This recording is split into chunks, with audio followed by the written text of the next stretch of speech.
Hey guys, what's up? This is John from Is It Dead Yet? And today we make our return to Raccoon City.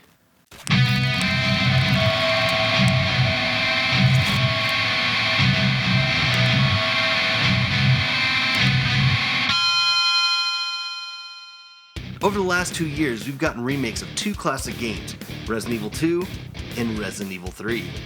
When both of these games were released over 20 years ago, they were received with high critical praise and love from the fans, cementing them as instant classics and setting the bar for the survival horror genre. Though based on the mechanics of the original Resident Evil, both games brought new elements to the franchise. Resident Evil 2 introducing a zapping system between its two scenarios and a more cinematic approach, and Resident Evil 3 including the about face, combat dodge, and live selections. These games also introduced two of the most iconic enemies in the Resident Evil series, Mr. X and the Nemesis. Now let's dive into these titles and see how they stack up against each other, and if they do justice to the originals. Resident Evil 2 was originally released in North America on January 21st, 1998, a sequel to the groundbreaking Resident Evil. The story follows Claire Redfield, younger sister of Resident Evil 1's Chris Redfield, looking for her older brother who had recently gone missing, and Leon Kennedy, a young rookie cop who arrives to chaos on his first day at work at the Raccoon City Police Department. Our protagonists arrive at the RPD to be met with horrors and puzzles standing between them and their escape. As the story unfolds, we learn about the Umbrella Corporation's research into viral weaponry and the outbreak of the G-Virus.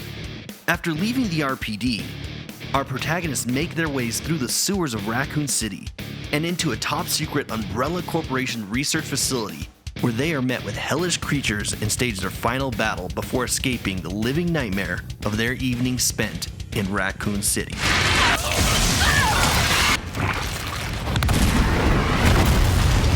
Resident Evil 2 shares many similarities to the original Resident Evil, keeping with the tank controls, inventory management, and puzzles, but introduced the concept of two scenarios that coincided with each other and told a full story from both characters' viewpoints, along with the zapping system binding the two scenarios together.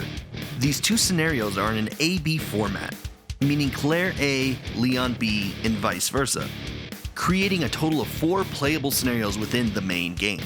The zapping system across the two scenarios was a way of linking the two paths and adding weight to the decisions made in your first playthrough of the game. For example, some items picked up in Scenario A are not present in Scenario B. One of these decisions comes in the basement of the RPD in the armory, in which you choose to either take a weapon or a side pack, leaving the other item for the character in the B scenario. Resident Evil 2 Remake, released on January 25th, 2019, is built off the RE engine introduced in Resident Evil 7, but goes back to the over-the-shoulder camera angle from Resident Evils 4 through 6. Gone are the pre-rendered backgrounds of the original with a fully traversable world without the need to load every room. Even though the door loading screens are part of the nostalgia of the original and an ingenious way of masking a loading screen way ahead of its time. The remake follows the original story for the most part, while rearranging some of the story beats, but staying true to the source material. One of the biggest changes is to the tyrant we know as Mr. X. Jesus Christ! In the original, Mr. X only appears in the B scenario, adding another layer to the second playthrough that did not appear in the first. But in the remake, Mr. X is present in both scenarios. Mr. X has a bigger presence in Leon's story than Claire's, but the B scenario in the original gets additional fights with the mutated William Birkin and the Super Tyrant, adding some more variety between the scenarios.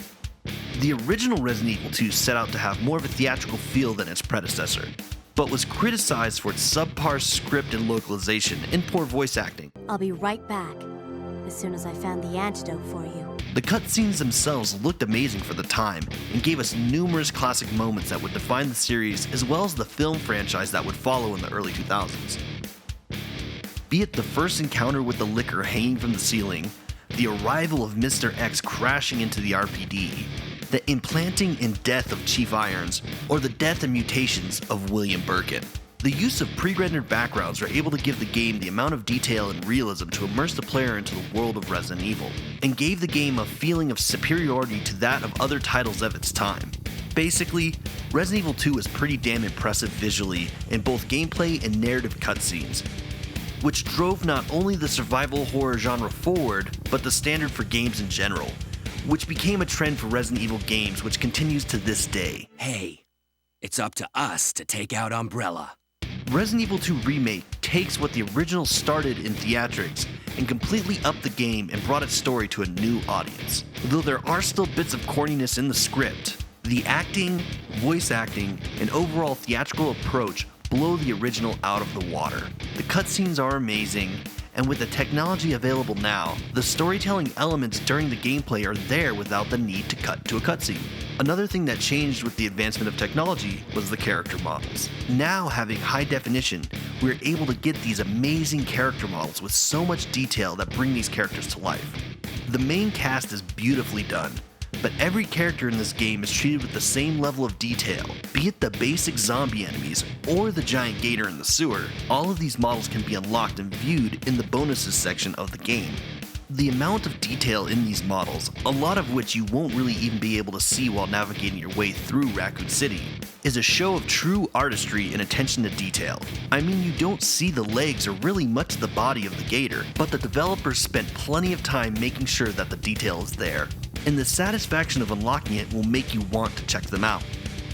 Resident Evil 2's remake is not a frame-by-frame, room-by-room exact replica of the original.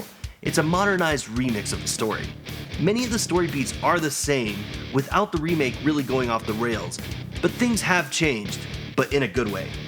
There are callbacks like Leon's welcome sign that had the additional L taken down, referencing the welcome sign from the original that was misspelled with 2 L's. The poster of Brad in the storage room in front of the RPD, and the picture of Rebecca hidden in Wesker's desk, to name a few. Another change happens with our sidekicks Sherry and Ada. Sherry and Ada still have their own playable sections, but no longer share the same area and objective like the original. Sherry has an escape stealth section taking place in a new location, the orphanage, while Ada has a retrieval mission with a brief stalking moment in Deadly Puzzle. Some puzzles have been changed or reworked, like the shelves in the library, along with the addition of new key items like the ID wristbands. Overall, I feel the remake did an amazing job bringing this classic game to a modern medium and new audience. There are enough callbacks and Easter eggs to feed my nostalgia while keeping the story pretty close to the original, resulting in another 10 out of 10 instant classic. The original Resident Evil 2 is one of my favorite games, and Resident Evil 2 Remake is added to that list, and is one of the best games I've ever played. Resident Evil 3 was released in September 1999 as a follow-up to Resident Evil 2 and began the shift in the series to a more action-oriented experience. Though built on the same engine as Resident Evil 1 and 2, Resident Evil 3 introduced some new mechanics including the dodge, about face, ammo crafting, and live selections. The story takes place in the days and hours before and after the events of Resident Evil 2 and brings back protagonist Jill Valentine traversing the streets of Raccoon City while being pursued by the unstoppable Nemesis. The remake of Resident Evil 3 was released on April 3rd, 2020 and was more of a reimagining than a remake. The basic story is the same, but things have been rearranged, altered, added, and some even taken away. So let's dive in. Both versions of the game start with Jill jumping from a burning building, meeting Dario Rosso, running into Brad, and encountering the Nemesis. But the order is changed between the original and the remake. The original begins with Jill escaping the burning building, running through an alley, arriving at the warehouse where she meets Dario Rosso. Upon leaving the warehouse, Jill races around the streets of Raccoon City until she runs into Brad at Bar Jack, where he is attacked by a zombie, then flees to the RPD where we have our first run-in with the Nemesis. The remake begins with a dream sequence and a few trips to the bathroom before Brad calls Jill. Brad, is that you? Followed by Nemesis busting through the wall Kool-Aid guy style and proceeding to chase us through the crumbling apartment building. We meet up with Brad on the street, head to the bar, he gets bitten, run through some alleys and into the warehouse with Rosso. Then the big changes happen. After the warehouse, Jill makes her way to the roof of a parking garage to meet a rescue helicopter, which Nemesis blows up. Jill then attempts vehicular homicide, ramming Nemesis off the roof. Then Carlos appears and saves the day. Carlos then takes us into the subway station where we meet Mikhail and learn the objective for the first chunk of the game. These changes, along with a few others that we'll discuss in a moment, have become a big point of contention for fans of the original Resident Evil 3 in comparison to the remake. The original Resident Evil 3 introduced the live selection mechanic to the Resident Evil franchise, which gave the player two choices at given points in the game that affect the narrative and sequencing of the game going forward. This mechanic added a layer of replayability and decision making to the game, keeping playthroughs fresh and giving you multiple ways to experience the story. This first live selection gives you the option to either stay and fight the monster or escape into the police station. Though this selection doesn't alter much going forward, if choosing to fight the monster and down him, Nemesis drops a weapon crate containing pieces to a new weapon, which introduces you to another mechanic added to this game, the Nemesis item drop. These added mechanics, along with the dodge and about face, set Resident Evil 3 apart from its predecessors, while moving towards a more action-oriented experience that would become the norm for Resident Evils 4 through 6. The remake ditches the live selections mechanic, keeping with a more straightforward approach with less consequences associated with the choices you make, adding to the argument that this version of the game seems too linear. The remake does keep the chase sequences similar to the original, although about half of them are either fully scripted or mostly scripted events, like the opening chase in the apartment building or the rocket launcher chase, but still keeps some chase encounters in Raccoon City where you choose to face the Nemesis or flat out run. These chases also keep the item drop mechanic from the original, giving you incentive to down Nemesis, even for a short amount of time, to gain some attachments or much needed ammo for the fights ahead. Now let's talk about some of the biggest gripes with this game: the changes, the cut content, and the overall length. One of the main arguments against the remake, that it accelerates the story while cutting content from the original, and the amount of fan service inserted to feed our nostalgia to mask these changes. Though there is some cut content from the original, I feel the added content makes up for it. The change of the beginning of the game, specifically with the introduction of Nemesis, Brad, and Carlos, has been a big point of contention. In the original game, Brad meets his demise in front of the RPD about 10 minutes in, which is also where we first meet our buddy Nemesis. We run into Carlos about a third of the way through our playthrough, and Mikhail in the UBCS about halfway through, all in which happens within the first 10 minutes of the remake.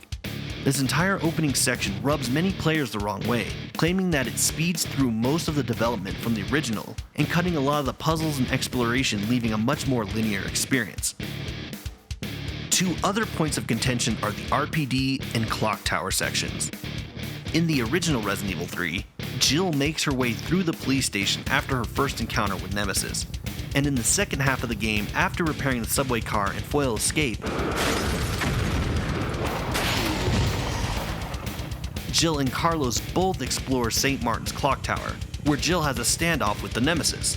The remake switches both of these sections up pretty much completely. Carlos now fights his way through the RPD before the events of Resident Evil 2, and the Clock Tower is now just a battle arena for Nemesis' second form boss fight. I'm gonna kill you! Carlos' RPD section, to me, is actually a nice addition, giving some context to the events of Resident Evil 2 with an explanation of Marvin's wounds, the dead police officers in the liquor hallway, and the hole in the wall in the locker room. These events connect the games and give them a good continuity that the originals kind of lacked, having some muddied timelines between the two titles. The Clock Tower is essentially replaced with the sewers in the remake. Instead of working through a few puzzles in the Clock Tower before fighting Nemesis, the original Clock Tower fight is kind of replaced by the rooftop fight from earlier in the game. And now Jill has a sequence in the sewers of Raccoon City, while adding this boss fight in the courtyard to keep the location in the game, and used as a replacement for the Gravedigger fight from the original game. Both of these changes can be seen as bad or good depending on how you look at the game. Purists hate it, others who played the original enjoy the reimagining, and new audiences don't really care because they have no connection to the original. While the argument of cutting content and rearranging the narrative to fit the lack of story pieces from the original stands on these pillars, the addition of the sewers, the reworked RPD, and the extended hospital section make up for some of that lost content. There are a ton of callbacks to the original game as well as other Capcom titles. Little details like the picture of Jill's dog from her RPD desk, or her beret from the original Resident Evil costume, to the jewel box in the subway station as a callback to the City Hall gem lock from the original. The numerous Easter eggs referencing Capcom games are great, like Dino Crisis, Street Fighter, Fatal Frame or Dead Rising, Darkstalkers, and Ghouls and Ghosts, to all the references of the signs in Raccoon City to the original game and pop culture references like Alien, Terminator, and Top Gun. Mega Man takes the cake with his number of references, from the action figures, full display, Dr. Wily and Dr. Light poster, comic book poster, and video game poster.